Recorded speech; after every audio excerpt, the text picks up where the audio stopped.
Ancient scriptures describe a Brahmin named Sudev who sought an audience with Lord Vishnu by abandoning food entirely. For exactly 4,000 years, he lived on a diet of water and dead, dry leaves. In this era of mythology, the gods demanded a brutal currency. Earning divine attention required extreme levels of physical endurance and self-punishment. Even when the focus shifted from starvation to complex rituals, the process remained volatile. King Shraddhadev, for instance, commissioned a technically flawless yagna ceremony, specifically to ensure the birth of a male heir. But his queen secretly desired a daughter. She approached the priests mid-ceremony and instructed them to alter the offerings. That hidden mental intention hijacked the physical ritual, and a daughter was born instead. Seeking divine grace was a high-stakes gamble. Meeting impossible physical standards was only half the battle. Even a perfect ritual could be derailed by a single stray thought.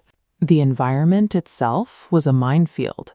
King Sudyumna wandered into a beautiful forest while hunting and was instantly transformed into a woman.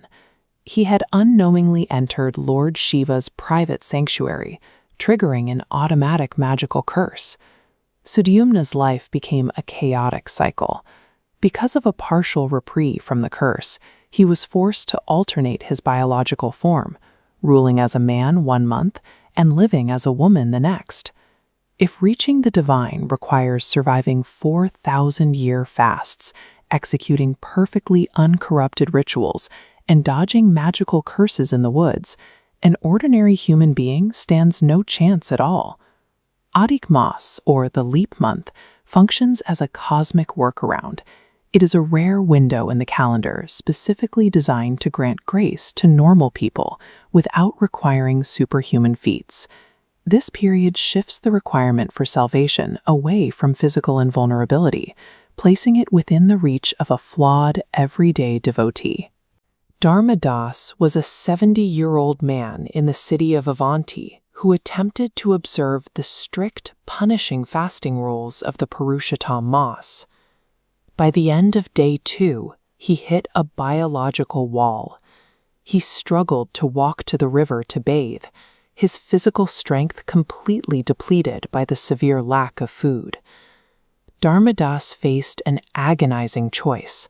He felt the psychological terror of breaking a sacred vow, yet he knew with certainty that continuing the fast would kill him. This collapse marks a boundary in the ancient system of physical penance. When spiritual devotion is tied strictly to physical endurance, the body eventually dictates the limits of the soul. While he slept, Lord Purushottam appeared to Dharmadas in a dream with a solution that moved past his physical limitations. The divine substitute for starvation was the Maun Vrat, the strict vow of silence.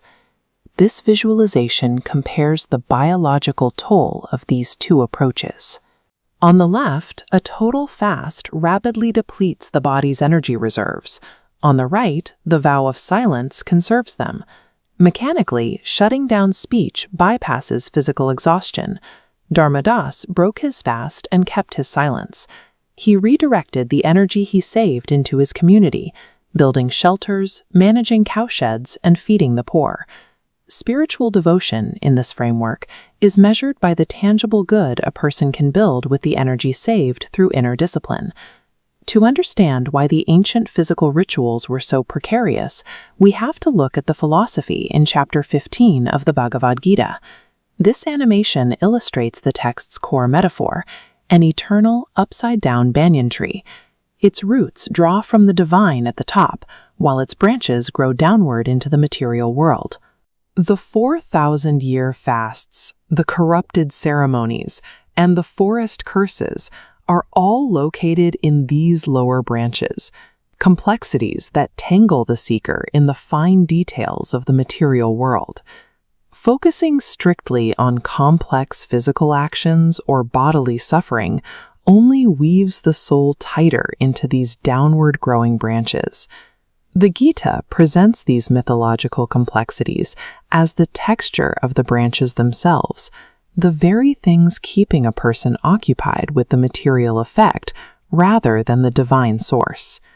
The Bhagavad Gita identifies only one definitive way to escape this chaotic tangle: the powerful weapon of detachment.